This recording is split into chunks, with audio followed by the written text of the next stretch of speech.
नमस्कार दोस्तों, स्वागत है आपका हमारे चैनल द PYQ में। तो दोस्तों, हम लोग 2017 का समीक्षा अधिकारी, सहायक समीक्षा अधिकारी की मुख्य परीक्षा का प्रश्न पत्र देख रहे थे, जिसका पहला खंड हमने कर लिया है और दूसरा खंड ये है। और इस दूसरे खंड में ही हम कोशिश करेंगे कि ये प्रश्न पत्र ख़त्म हो जाए।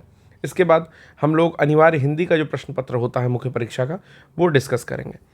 तो चलिए देखते हैं। 50 क्वेश्चन तक हमने खंड 1 में डिस्कस किया था।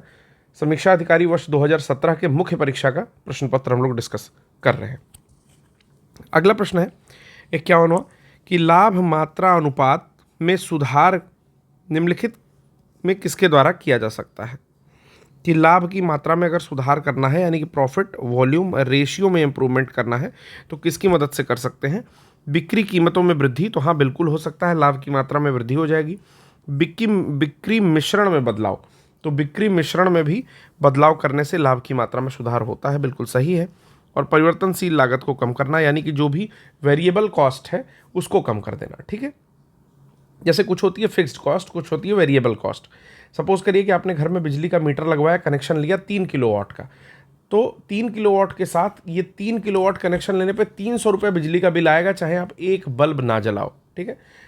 सपोज कर रहा हूँ बस मैं कि 10 किलोवाट लोगे तो 1000 रुपया बिजली का फिक्स्ड मीटर चार्ज आएगा ही आएगा, ठीक है। वो कनेक्शन लेने का, जितने किलोवाट का लेंगे उस हिसाब से। लेकिन जिस हिसाब से आप कंजम्पशन करते हैं उसके बाद फिर अलग चार्जेस आएंगे। तो कहने का मतलब है कि वेरिएबल कॉस्ट, मान लीजिए बेवजह लाइट जल रही है, बेवजह पंखा चल रहा है, तो ये वेरिएबल कॉस्ट है। तो इसको अगर हम लोग कम कर दें, यानी कि परिवर्तनशील लागत को कम कर दें, तो ऑब्वियस सी बात है कि लाभ मात्रा अनुपात जो है वो क्या हो जाएगा, सुधार जाएगा।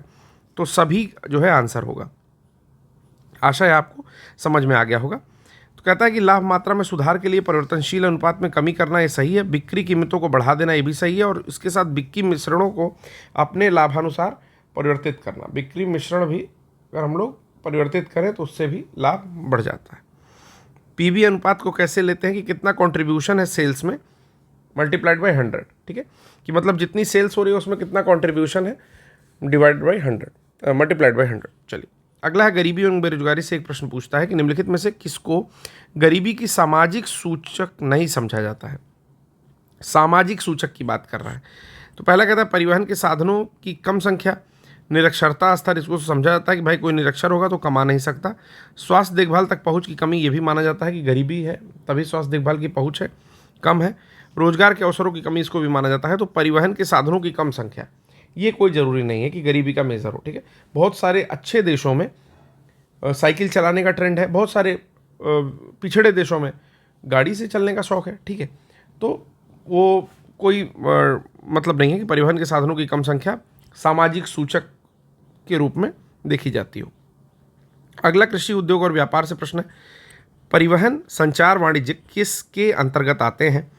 तो ये सभी तृतीयक गतिविधियों के अंतर्गत आते हैं। याद रखना है कि भारत में परिवहन संचार और वाणिज्य तृतीयक गतिविधियों के अंतर्गत आते हैं। तृतीयक गतिविधियों के अंतर्गत सेवा क्षेत्र की विशाल परिधि में व्यापार, होटल, रेस्टोरेंट, परिवहन, भंडारण, संचार, बीमा, वित्त, रिटेल, रियल एस्टेट, व्यावसायिक सेवाएं, सामाजिक निजी सेवाएं इत्यादि आती हैं। इसीलिए तृतीयक सेक्टर, इसको सर्विस सेक्टर बोलते हैं, वो बहुत ही ब्रॉड है और सबसे ज़्यादा रेवेन्यू जनरेट करता है इंडिया में। प्राथमिक गतिविधियां क्या है, कृषि क्षेत्र की, मतलब प्राथमिक कार्य हो रहा है कि फसल बो रहे हो, ठीक है, इत्यादि काम कर रहे हैं। द्वितीयक गतिविधियां क्या है, उद्योग, कृषि से निकल रहा है तो उद्योग धंधे में लग रहा है, विनिर्माण में लग रही हैं चीज़ें, तो ये चीज़ें। और तृतीयक में उसके बाद जितना भी बिजनेस आता है वो सब कुछ तृतीयक में है। फिर से पढ़ दे रहा हूँ, जैसे कोई भी व्यापार करोगे तो तृतीयक गतिविधियों में है, होटल रेस्टोरेंट भी तृतीयक में है, परिवहन करेंगे ट्रांसपोर्टेशन भी तृतीयक में है, भंडारण संचार करेंगे तृतीयक में है, बीमा करेंगे, वित्त रियल एस्टेट करेंगे, सब तृतीयक में है, व्यावसायिक सेवाएं देंगे, सामाजिक निजी सेवाएं देंगे, सब कुछ तृतीयक गतिविधियों में आता है। अगला प्रश्न है मुद्रा बैंकिंग कर प्रणाली से आयात कर क्या करता है। व्यापार की मात्रा को बढ़ाता है, हाँ सही है, ठीक है। व्यापार की मात्रा को घटाता है, ये क्या है, गलत है। व्यापार की मात्रा पर कोई प्रभाव नहीं पड़ता है, ठीक है। क्या बताना है ये क्लियर नहीं है। तो व्यापार की मात्रा को घटाता है, जैसे मैंने जो बता दिया था वो गलत बता दिया था। देखिए इंपोर्ट टैक्स, इंपोर्ट ड्यूटी जिसको बोलते हैं, इंपोर्ट ड्यूटी, आयात कर लग गया। अभी जो इंडिया और यूएसए ने कई कंट्रीज़ के साथ लगाया, मतलब यूएसए कई कंट्रीज़ के साथ लगा रहा है, क्या कर रहा है, इंपोर्ट ड्यूटी लगा रहा है। तो आपको पता है कि जब भी इंपोर्ट ड्यूटी लगा दी जाती है, इंपोर्ट टैक्स लगा दिया जाता है, तो जो भी सामान आप मंगाएंगे, यानी कि इंपोर्ट ड्यूटी लगाने के बाद जो भी आप सामान मंगाएंगे उस पर क्या होगा, ड्यूटी लगेगी। जैसे कि वो अमेरिका लगा रहा था 50%, 70% सबके ऊपर, ठीक है। तो इससे क्या होगा कि व्यापार की मात्रा घट जाएगी और बी ऑप्शन करेक्ट हो जाएगा, ठीक है। भारतीय रुपए को चालू खाते में पूर्ण परिवर्तनीय बनाया गया था। बहुत ही पेट क्वेश्चन है, कई बार पूछा गया है प्रश्न, इसको याद कर लीजिए डायरेक्टली कि 1994 वो वर्ष है जबकि भारतीय रुपए चालू खाते के लेन देन यानी कि करंट अकाउंट के लेन देन में पूरी तरह से परिवर्तनीय यानी कि इंटरचेंजेबल बना दिया गया। चालू खाते की परिवर्तनीयता का क्या तात्पर्य होता है कि मुद्रा की सीमा पार आवाजाही पर किसी तरह का प्रतिबंध नहीं है। चालू खाता विनियमितता लक्ष्यों, सेवाओं और आय के साधनों के अंतर्राष्ट्रीय मुद्रा से संबंधित भुगतान पर प्रतिबंध हटाने से संबंधित होता है, ठीक है। जीएसटी किस तरह का कर है, तो जीएसटी जो है अप्रत्यक्ष यानी कि इनडायरेक्ट कर है। अब देखिए अप्रत्यक्ष और प्रत्यक्ष कैसे पहचाना जाए, इसका भी एक तरीका बताता हूं कि जो प्रत्यक्ष कर होते हैं वो बेसिकली इनडायरेक्टली लिए जाते हैं, ठीक है। तो जीएसटी यानी कि गुड्स एंड सर्विसेज टैक्स जो है वो अप्रत्यक्ष कर होगा। जैसे आता है इनकम टैक्स।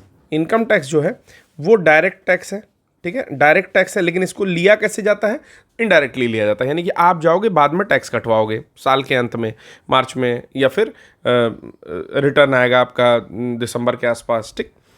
और जो भी इनडायरेक्ट टैक्सेस हैं जैसे वैट हो गया, ठीक है, जीएसटी हो गई, ये सब आप कोई भी सामान खरीदोगे तो डायरेक्टली कट जाएगा।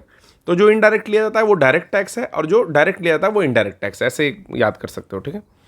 आपको कमेंट बॉक्स में बताना है कि जीएसटी जो है उसको किस संविधान संशोधन के थ्रू मतलब लॉन्च किया गया था, ठीक है, ये बताना है आपको। चलिए, शुरू हुआ था 1 जुलाई 2017 से। मुद्रा एवं वित्तीय मामलों में सरकार का वित्तीय अभिकर्ता और सलाहकार कौन होता है, तो आरबीआई है। मुद्रा एवं वित्तीय मामलों में सरकार का वित्तीय अभिकर्ता एवं सलाहकार, ठीक है, वित्तीय अभिकर्ता मतलब फाइनेंशियल एडवाइजर एंड एजेंट कौन है, आरबीआई है, ठीक है। हम लोग 2017 के समीक्षा अधिकारी का मुख्य प्रश्न पत्र मतलब मुख्य परीक्षा प्रश्न पत्र कर रहे हैं। विदेश व्यापार आर्थिक संगठन से एक प्रश्न है कि उरुग्वे दौर किससे संबंधित है, तो उरुग्वे दर जो है ए और सी यानी कि डब्ल्यूटीओ जो बाद में गैट जो था वही डब्ल्यूटीओ में परिवर्तित हो गया, तो उसी से संबंधित है। गैट का उरुग्वे दौर अर्थात GATT का उरुग्वे दौर 1989-93 यानी कि 1989 से 93 ने विश्व व्यापार संगठन को जन्म दिया था। 15 अप्रैल 1994 को 123 देशों के वाणिज्य मंत्रियों यानी कमर्शियल जो भी मिनिस्टर्स थे उन्होंने मराकेश में उरुग्वे दौर जो कि 86 से 94 के फाइनल एक्ट पर अपने हस्ताक्षर किए थे, जिसकी परिणति में विश्व व्यापार संगठन यानी कि WTO की स्थापना हुई। इस प्रकार 1948 में स्थापित गैट का स्थान 1 जनवरी 1995 से WTO ने ले लिया, ठीक है। तो यही मैं आपको बता रहा था, ये लाइन सबसे महत्वपूर्ण है, इसको याद रखिएगा कि 1948 में गैट स्थापित हुआ था, ठीक है, जो कि 1 जनवरी 1995 से WTO में कन्वर्ट हो गया। अगला प्रश्न देखते हैं दोस्तों। अगला प्रश्न देखते हैं कि निम्नलिखित में से किस वस्तु का 2017 में भारत से निर्यात सर्वाधिक रहा, तो उस समय अभियांत्रिक वस्तुएं यानी कि इंजीनियरिंग गुड्स जो है सबसे ज़्यादा बाहर गई थी। शुद्ध निर्यात किसके बराबर होता है, तो जितना निर्यात किया है उसमें से अगर आयात को घटा देंगे यानी कि जितना मंगाया है और जितना भेजा है उन दोनों का डिफरेंस जो होता है वो शुद्ध निर्यात यानी कि जो प्योर एक्सपोर्ट है उसके बराबर होता है। विज्ञान का प्रश्न करते हैं कि वैज्ञानिक प्रबंधन के जनक कौन थे, तो टेलर थे। टेलर ने बहुत सारे एक्सपेरिमेंट किए लोगों को रूम में बैठा करके, लाइट ऑन करके, लेडीज़ के सुपरविजन में या विदाउट सुपरविजन, तो अलग अलग इनका एक्सपेरिमेंट है। इसीलिए जो विस्लो टेलर हैं उनको वैज्ञानिक प्रबंधन यानी कि साइंटिफिक मैनेजमेंट का फादर कहा जाता है। वैज्ञानिक प्रबंधन का अर्थ ये होता है कि विशिष्ट ज्ञान से किसी कार्य को सुव्यवस्थित ढंग से चलाना। 19वीं सदी के उत्तरार्ध और 20वीं सदी के शुरुआती वर्षों में वैज्ञानिक प्रबंधन आंदोलन की शुरुआत FW टेलर ने की थी। वैज्ञानिक प्रबंधन को परिभाषित करते हुए उन्होंने कहा कि यह जानने की कला कि आप व्यक्तियों से क्या करवाना चाहते हो तथा यह देखना कि वे किस प्रकार सबसे उचित व सस्ते ढंग से कार्य करते हैं। टेलर की पुस्तक का नाम जो था वो था the principle of scientific management. तो बढ़िया प्रश्न है, याद रखिएगा। अगला प्रश्न है, ध्वनि की प्रबलता किससे नापी जाती है, तो ध्वनि की प्रबलता जो है उसके आयाम से नापी जाती है। आयाम कैसे होता है कि अगर कोई साइनोसाइडल या साइन कर्व खींचते हैं या कोई ग्राफ खींचते हैं तो इसमें ये वाला पॉइंट जो ऊपर उठता हुआ है यही आयाम दिखाता है, यानी कि इस वाले ग्राफ का आयाम इतना होगा, इस वाले ग्राफ का आयाम इतना होगा, ठीक है ना। तो जो मैक्सिमम पोर्शन या डेविएशन होता है उसको आयाम बोलते हैं। तो प्रबलता के लिए जो ग्राफ बनता है ध्वनि का उसमें जो मैक्सिमम डेविएशन होता है उसको आयाम के नाम से या एम्पलीट्यूड के नाम से जाना जाता है, ठीक है। अगला प्रश्न है कि दूरदृष्टि दोष में प्रतिबिंब कहाँ बनता है, तो रेटिना के पीछे बन जाता है, ठीक है। दूर दृष्टि दोष, यानी कि दूर की दृष्टि सही है, दोष कहाँ है, आगे नज़दीक देखने में, ठीक है। तो ऐसे लोगों को नज़दीक की चीज़ें नहीं दिखाई जाती हैं, नहीं दिखाई देती हैं या धुंधली दिखाई देती हैं। इसका जो है इलाज कैसे करेंगे, तो उत्तल लेंस या अभिसारी लेंस का प्रयोग किया जाता है, ठीक है। और रेटिना के पीछे इस तरह की चीज़ें बनती हैं, जैसे सपोज करिए कि ये मान लीजिए आँख है, या आँख भी छोड़िए, कि ये रेटिना है जहाँ पर बनना चाहिए फिगर, लेकिन बन कहाँ रहा है, पीछे बन रहा है, यहाँ पर जाकर बन रहा है, ठीक है। तो इसको जब उत्तल लेंस हम लोग आँख यहाँ है, आँख में जब उत्तल लेंस लगा देंगे तो ठीक ठीक ठीक ठीक फोटो कहाँ बनेगी, आपके रेटिना पर बनने लगेगी, ठीक है। इस प्रकार चलिए याद रखिएगा, कोई एक ही याद रखा जाता है, तो ये याद रख लीजिए कि दूरदृष्टि यानी कि उत्तल लेंस, ठीक है। नाभिकीय ऊर्जा का प्रयोग प्रायः कारक है, किसका कारक होता है, तो ये ऊष्मीय प्रदूषण करता है, यानी कि नाभिकीय ऊर्जा के उपयोग के कारण थर्मल पोल्यूशन की समस्या उत्पन्न होती है। नाभिकीय ऊर्जा वह ऊर्जा होती है जिसको नियंत्रित यानी कि गैर विस्फोटक माध्यम से नाभिकीय अभिक्रिया से उत्पन्न किया जाता है। वर्तमान में विद्युत ऊर्जा के लिए वाणिज्यिक संयंत्र नाभिकीय विखंडन का उपयोग करते हैं। नाभिकीय रिएक्टर से प्राप्त ऊष्मा पानी को गर्म करके भाप बनाने के काम आती है, फिर बिजली उत्पन्न करने के लिए इसका इस्तेमाल किया जाता है। प्रत्येक क्रिया के लिए एक समान और विपरीत प्रतिक्रिया होती है, नियम किसने दिया था, तो एक्शन और रिएक्शन का जो कंसेप्ट था वो न्यूटन के थर्ड लॉ से आया था, तो न्यूटन महोदय ने दिया था, ये करेक्ट हो जाएगा। निम्नलिखित के लिए किसके लिए माध्यम की आवश्यकता नहीं है, तो आपको पता है कि प्रकाश जब सूरज से चलता है तो बीच में निर्वात पड़ता है और फिर हमारा वायुमंडल आता है, तो इसके लिए कहीं कोई माध्यम की आवश्यकता नहीं होती है। तो वो विकिरण के लिए, रेडिएशन जिसको बोलते हैं, उसके लिए किसी माध्यम की आवश्यकता नहीं होती है, ठीक है। अगला है यहाँ पर चालन, संवहन और विकिरण दिया हुआ है। तो चालन बेसिकली आपके ठोस चीज़ों में होता है, यानी कि सॉलिड आइटम्स में होता है। संवहन को कन्वेक्शन बोलते हैं, ठीक है ना, इसको कंडक्शन बोलते हैं, और विकिरण को रेडिएशन बोलते हैं। तो संवहन जो है ये वायु में भी होता है और आपके ऊष्मीय चीज़ों में कुछ मात्रा में ठोसों में भी देखा जाता है, ठीक है। आइए अगला प्रश्न है रसायन विज्ञान से मूलभूत कण के बारे में प्रश्न पूछा हुआ है। कहता है कि मूलभूत कण कौन सा है, तो क्वार्क जो है वो मूल कण है, ठीक है। क्वार्क किसी भी पदार्थ का मूल कण है और इसे और तोड़ा नहीं जा सकता। अधिकतर पदार्थ जो हम अपने आसपास देखते हैं वो प्रोटॉन न्यूट्रॉन से निर्मित है। ये प्रोटॉन न्यूट्रॉन क्वार्क से बने होते हैं, ठीक है, और क्वार्क को फिर फर्दर नहीं तोड़ा जा सकता, इसीलिए इसको मूल कण का नाम दिया जाता है। पाई मेसान की खोज एच युकावा ने की थी, कई बार प्रश्न पूछा है, इसलिए मैं इसको अभी यहाँ पर बता दे रहा हूँ, आगे आपको इससे प्रश्न भी मिल जाएगा, ठीक है। ये पाई मेसान जो होता है अस्थायी मूल कण होता है। मूलभूत कणों के दो वर्ग होते हैं, इसमें एक क्वार्क होता है, एक होता है लेप्टॉन।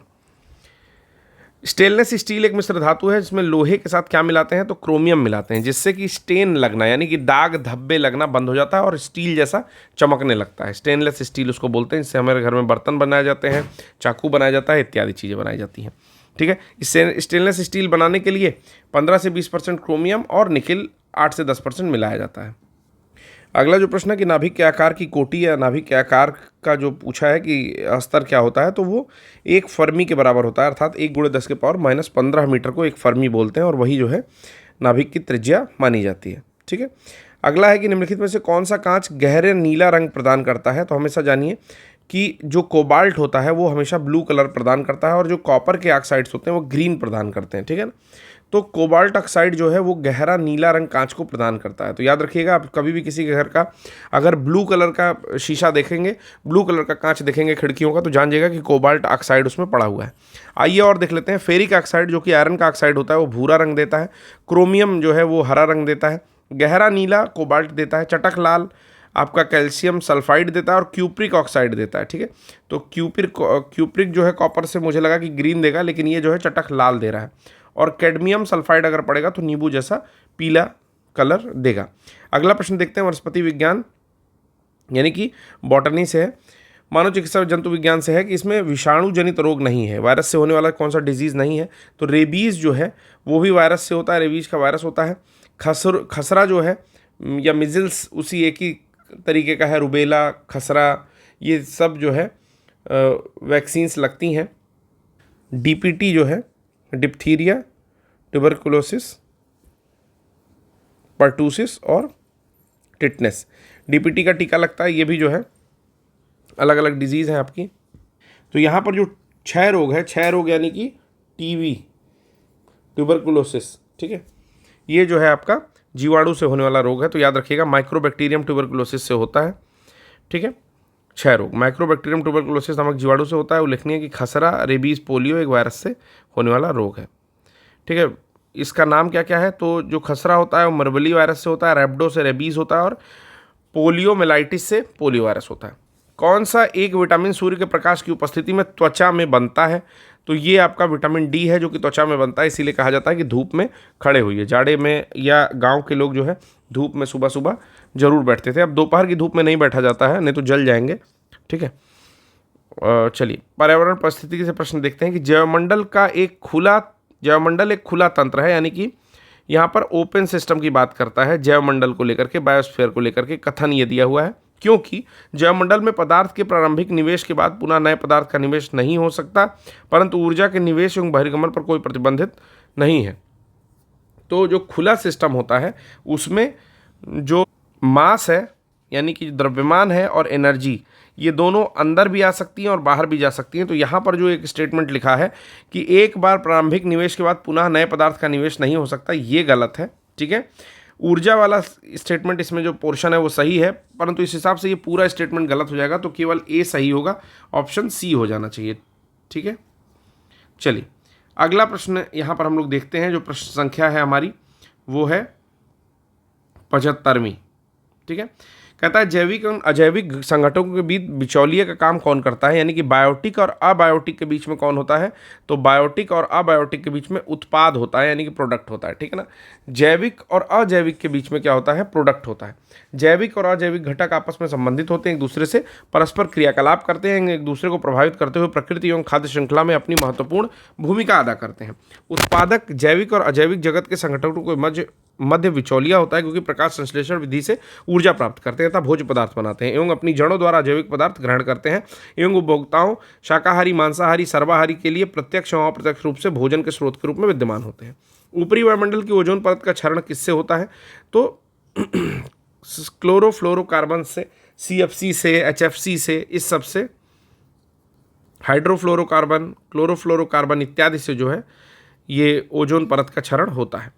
अगला प्रश्न है यहाँ पर कि निम्नलिखित में से कौन एक हरित गैस नहीं है, यानी कि ग्रीन हाउस गैस नहीं है, ग्रीन हाउस गैस नहीं है। तो ग्रीन हाउस क्या होता है, ग्रीन हाउस वो गैसें होती हैं जो कि टेरेस्ट्रियल रेडिएशन के माध्यम से बाहर नहीं जा पाती और वायुमंडल के द्वारा सोख ली जाती हैं, ठीक है। और उससे परिणामतः क्या होता है, रिजल्ट उसका ये होता है कि कहीं ना कहीं जो पृथ्वी का टेम्परेचर है, तापमान है, वो बढ़ जाता है, ठीक है। तो कार्बन डाइऑक्साइड तो ग्रीन हाउस गैस है, मीथेन भी है और आपका क्लोरोफ्लोरोकार्बन्स भी है। ऑक्सीजन कोई ग्रीन हाउस गैस नहीं है, इसका होना तो हमारे लिए अच्छी बात है।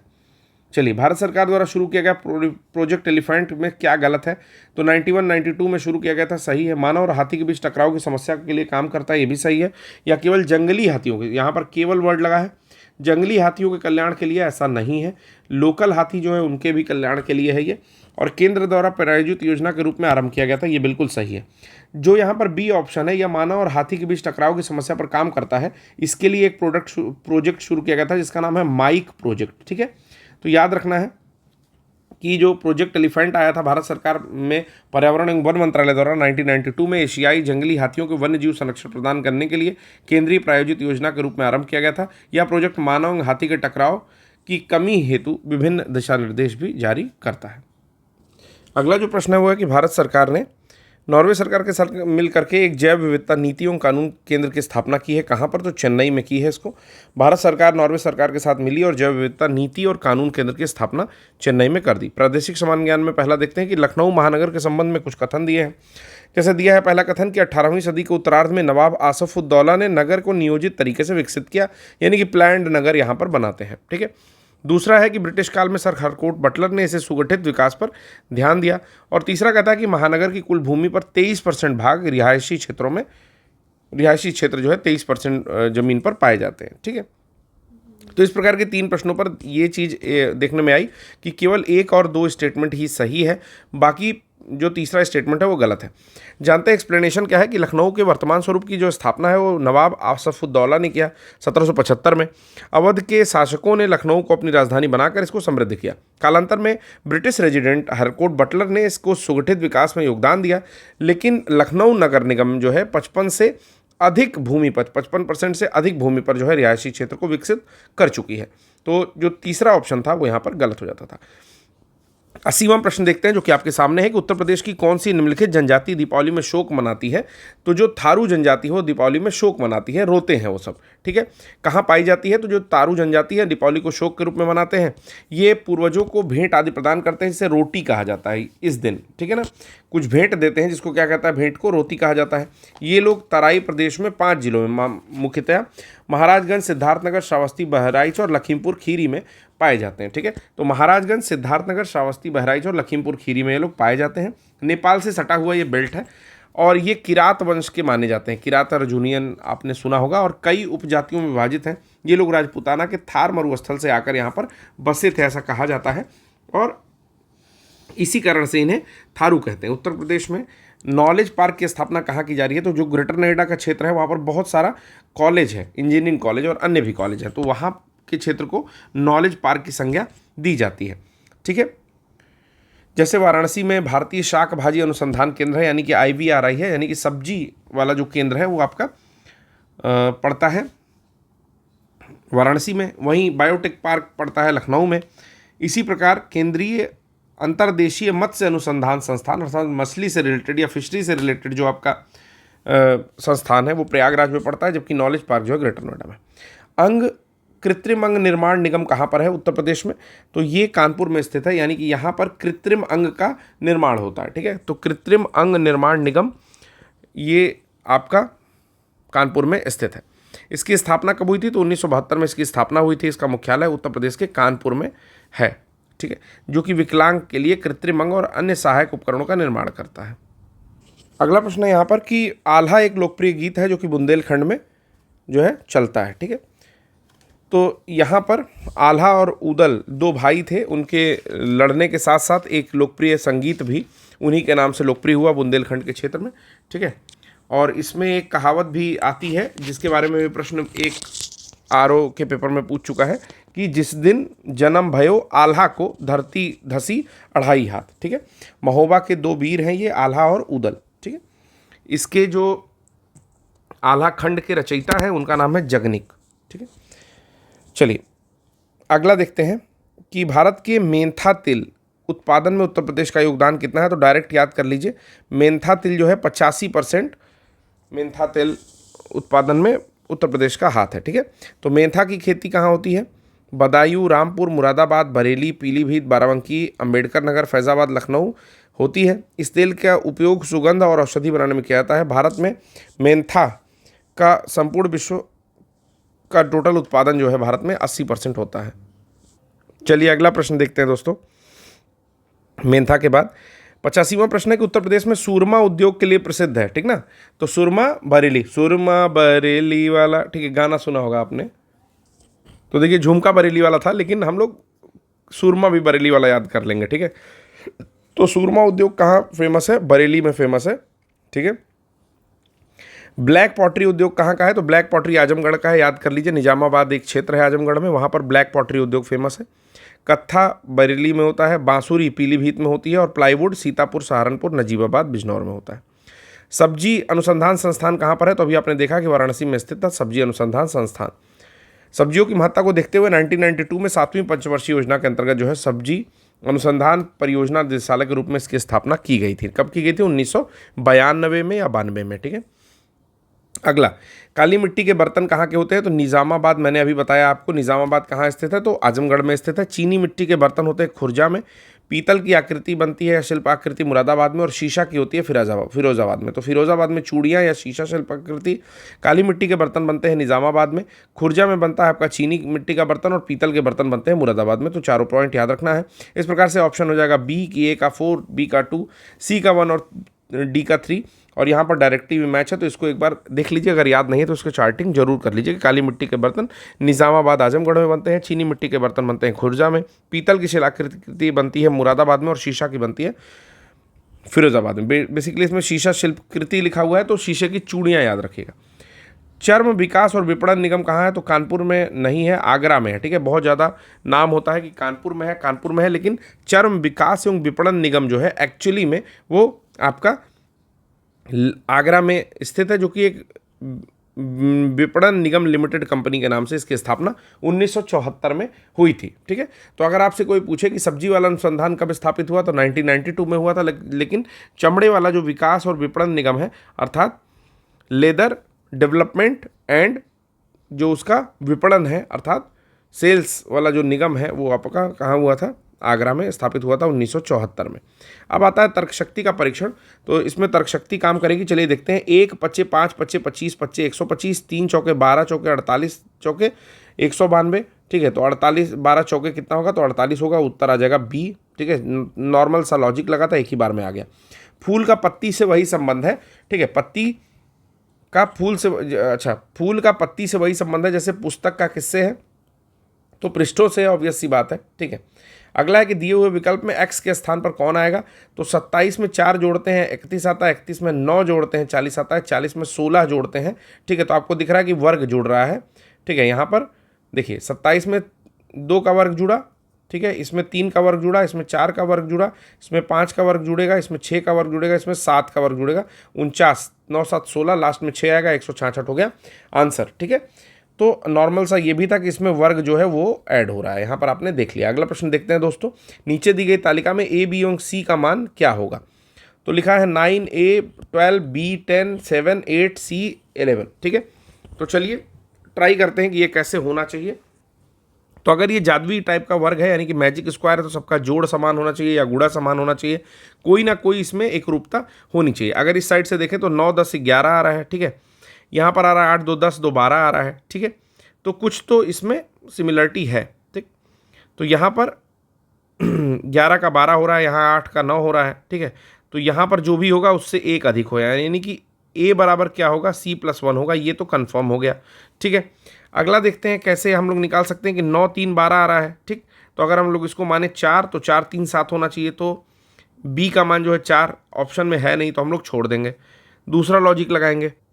दूसरा कंसेप्ट अगर लगाया जाए तो मुझे ये दिख रहा है कि 9 10 11 जो मैं देख रहा था, अगर इनको जोड़ दिया जाए तो भी ये 30 आता है और इनको भी जोड़ने पे 30 आता है, यानी कि 9 12 जोड़ने पर आएगा आपका टोटल 21 और a का मान होना चाहिए 9। ठीक है, उस हिसाब से। ठीक, और 12 11 जोड़ने पर आएगा 23 और इसका मान होना चाहिए 23 7 30। ओके, तो इस प्रकार जब ये हो गया 9, तो 9 10 19 और 19 और 11, यानी कि 9 11 वाला आंसर होना चाहिए, तो answer A will be the correct answer. ठीक है, तो इसमें जो है सी आंसर करेक्ट दे रहा है। कैसे? 9 10 19 19 10 29, तो मुझे तो लगता है कि ए ऑप्शन होना चाहिए इसमें। कैसे ये दे रहा है? बी का मान ये 13 दे रहा है, तो मुझे लगता है कि आंसर ये गलत दे रहे हैं, क्योंकि मान टोटल जुड़ करके 30 आना चाहिए। तो ए 9 8 17, बी का होना चाहिए 13। ओके, ठीक है, सी का मान हम लोग निकाल लेते, सी का 11 था, तो उस हिसाब से ऑप्शन हो जाएगा सी करेक्ट। ठीक है, एक आदमी पूर्व की ओर मुंह करके घड़ी चलने की दिशा में 60 डिग्री घूमता है। पूर्व की ओर मुंह किया है, 60 डिग्री इसको घुमाना है। ठीक है, इतना विपरीत दिशा में घुमाना है, यानी कि इधर घुमाना है। ठीक है, और अंततः और फिर घड़ी चलने की। ठीक है, तो एक बार मतलब दूसरे पेन से मैं इसको बनाने की शुरू करता हूँ कि पूर्व की ओर मुंह करके खड़ा है, पहले तो ये हो गया। ठीक है, घड़ी के चलने की दिशा में 60 डिग्री घूमता है, तो चलने की दिशा इधर है, तो लगभग मान लीजिए कि ये 90 होता है, लगभग 60 डिग्री यहाँ कहीं घूमता होगा। ठीक है, इधर घूमा 60 डिग्री। ठीक है, और फिर घड़ी के चलने की विपरीत दिशा में 255 घूमता है, तो 55 ये मान लो। ठीक है, 90 ये मान लो, 90 ये मान लो। ठीक है, और थोड़ा सा और मान लो। ठीक, तो मान लीजिए इधर घूम गया 255 डिग्री, और अंत में घड़ी के घूमने की दिशा में 105 घूमता है, यानी कि यहाँ से लगभग 90 ये, 100 ये, लगभग यहाँ देखेगा। तो किस दिशा में है? उत्तर दिशा में इसका मुंह आता है। ठीक है, आशा करता हूँ कि समझ में आ गया होगा। ठीक है, तो एग्जैक्टली उत्तर ही दिशा में यहाँ पे आएगा, तो देख लीजिएगा। चलिए अगला प्रश्न है कि इसको कंप्लीट करिए। तो 2 से स्टार्ट किया, 9 आया, फिर 28 आ गया, और फिर यहाँ पर जो है आपका 65 आया। तो अगर इसको ध्यान से देखा जाए तो 2 का तो 2 है, और 2 दूना 4 दूना 8, 2 का क्यूब प्लस 1, फिर 3 का क्यूब प्लस 1, फिर 4 का क्यूब, 4 चौक 16 चौक 64 प्लस 1। ठीक है, यानी कि ऐसे कर सकते हैं कि 1 का क्यूब प्लस 1, 2 का क्यूब प्लस 1, 3 का क्यूब प्लस 1, 4 का क्यूब, तो 5 का क्यूब प्लस 1, यानी कि 126 आंसर होना चाहिए ऑप्शन में। अगर सही है 126 ऑप्शन होना चाहिए। वही लॉजिक लगाया हुआ है कि 1 का क्यूब धन 1, 2 का क्यूब धन 1, इस प्रकार। डिटर्मिनेशन अक्षर को इस प्रकार कौन सा अक्षर नहीं बन सकता ये बताना है। तो यहाँ पर देखिए, मदर, मॉडर्न, मदर, MOT, इसमें H नहीं दिया है। ठीक है, तो मदर नहीं बन सकता है। ओके, ये हम लोग को पता चल गया है। नीचे दी गई श्रृंखला में पूछा है कि कौन सा गलत है। ठीक है, तो अब किस तरह से इसमें कन्वर्जन है इसको देखना पड़ेगा।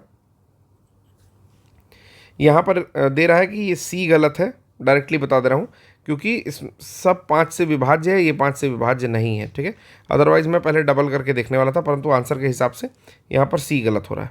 नेक्स्ट है कि प्रश्न चिन्ह के स्थान पर कौन आएगा? तो 11 9 99, लेकिन 25 दट्टे 250 नहीं हो रहा है। ठीक है, अगला लॉजिक लगाते हैं। अगला लॉजिक देखते हैं कि 10 का 25 हो रहा है और फिर 50 हो जा रहा है। ओके, तो 11 और 9 का एलसीएम लेंगे तो 99 आ जाएगा।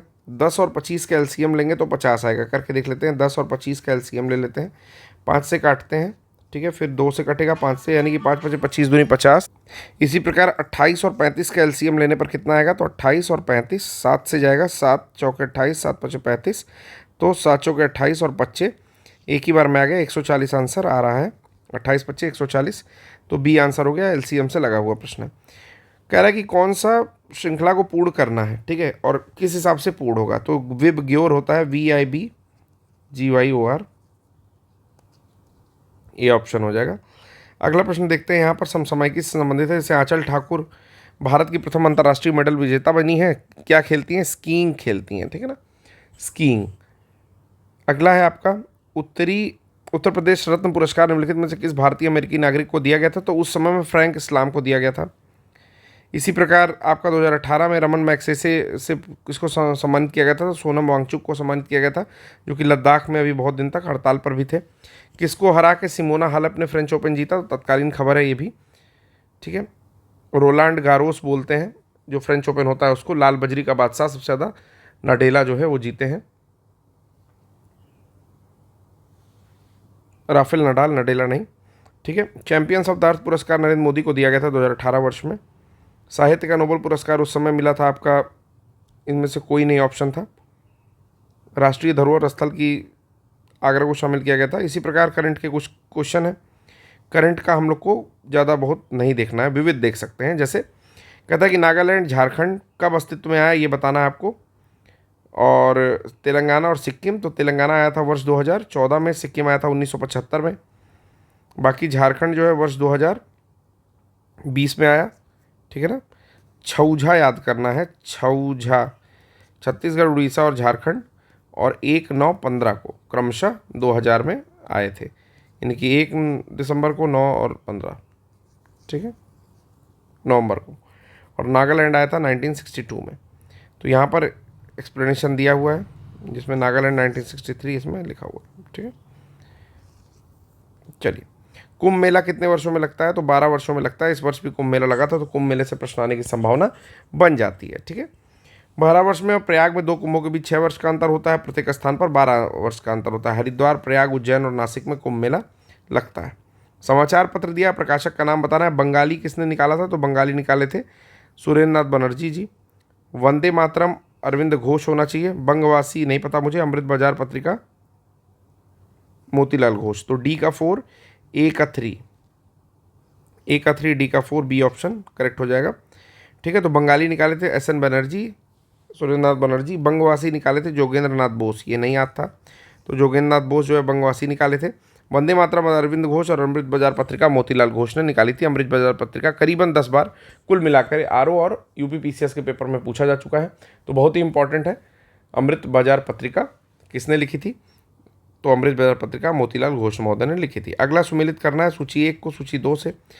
किसने लिखा था ये भी इसमें पूछा हुआ है, तो अष्टाध्यायी जो है वो लिखा हुआ था आपका,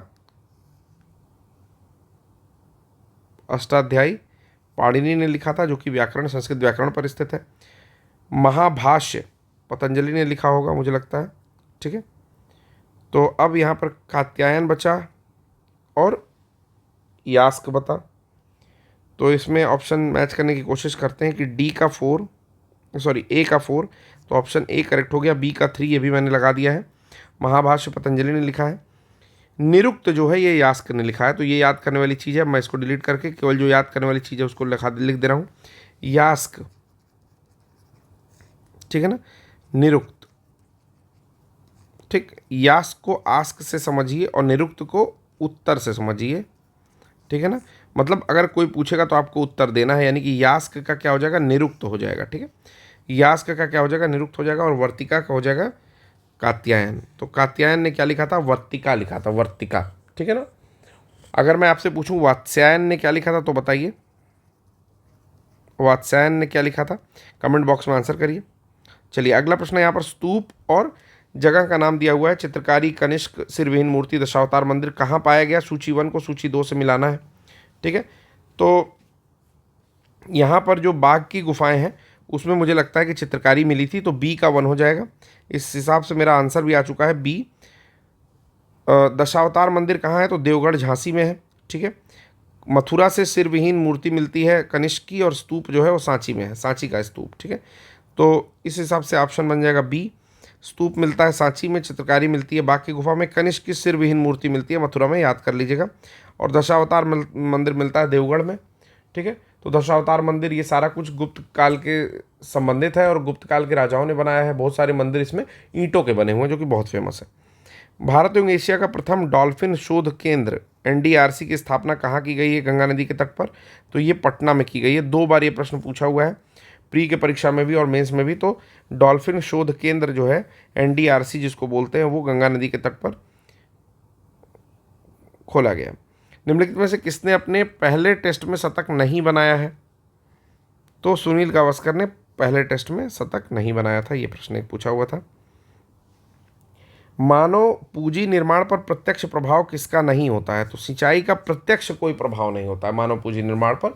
हाँ, परोक्ष रूप से उसका बहुत ज़्यादा प्रभाव पड़ता है, लेकिन तुरंत से नहीं पड़ेगा। देखिए, चिकित्सीय देखभाल पड़ेगा ही पड़ेगा। मानव पूंजी निर्माण मतलब मनुष्य जो कि एलिजिबल हो, योग्य हो, पूंजी निर्माण करने लायक हो, तो चिकित्सीय देखभाल तो उसके ऊपर प्रभाव पड़ जाएगा। शिक्षा का भी पड़ेगा और प्रशिक्षण का भी पड़ेगा।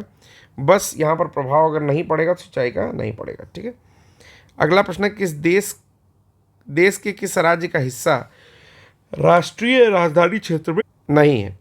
तो उत्तर प्रदेश का है, दिल्ली हरियाणा है, मध्य प्रदेश का नहीं है। तो एनसीआर या नेशनल कैपिटल रीजन जिसको बोलते हैं, इसमें हरियाणा का है, पंजाब का है, हरियाणा का है, पंजाब का है, राजस्थान का है, यूपी का है। ठीक है, हिमाचल प्रदेश का है या हिमाचल प्रदेश का नहीं है। ये सारे हिस्से पड़ते हैं, बाकी जो मैंने बताया तो ये सब एनसीआर में पड़ता है। टोटल जो हरियाणा के 13 जिले पड़ते हैं, उत्तर प्रदेश के 8 जिले पड़ते हैं। ठीक है, राजस्थान के 2 जिले पड़ते हैं। ठीक है, तो ये 3 पड़ते हैं, पंजाब के नहीं पड़ते, गलत बताया मैंने। तो कौन कौन उत्तर प्रदेश का पड़ता है? तो बागपत, बुलंदशहर, गौतम बुद्ध नगर, गाजियाबाद, हापुड़, मेरठ, मुजफ्फरनगर और शामली पड़ता है। हरियाणा के 13 जिले करनाल, जींद, पानीपत, सोनीपत, रोहतक, भिवानी, झज्जर, महेंद्रगढ़, रेवाड़ी, नूंह, गुरुग्राम, पलवल और फरीदाबाद पड़ता है। और राजस्थान के 2 जिले पड़ते हैं, अलवर और भरतपुर। अगला है कि कौन सा सुमेलित नहीं है, बताना है। 4 किताबों का नाम है इसे, Indian opinion, BN Mandlik, Bombay Chronicle Gopal Krishna Gokhale ने नहीं लिखा था।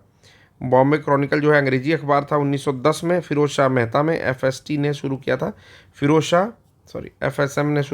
शाह मेहता ने शुरू किया था बॉम्बे क्रॉनिकल। और इंडियन मिरर जो है देवेंद्रनाथ टैगोर ने निकाला था, जो कि रविन्द्रनाथ टैगोर के पिताजी थे, और इनके सारे बच्चे एक से एक थे। ठीक है। नेटिव ओपिनियन BN मांडलिक ने निकाला था, और इंदु प्रकाश काफ़ी फेमस है जो कि MG रानाडे निकालते थे। तो इस प्रकार जो जनरल स्टडीज़ का सामान्य अध्ययन का पेपर था वो हमने ख़त्म कर लिया है। अब जो मुख्य परीक्षा में पूछा हुआ सामान्य हिंदी है, ये हम लोग नेक्स्ट क्लास में देखेंगे। तो आज के लिए बस इतना ही, धन्यवाद।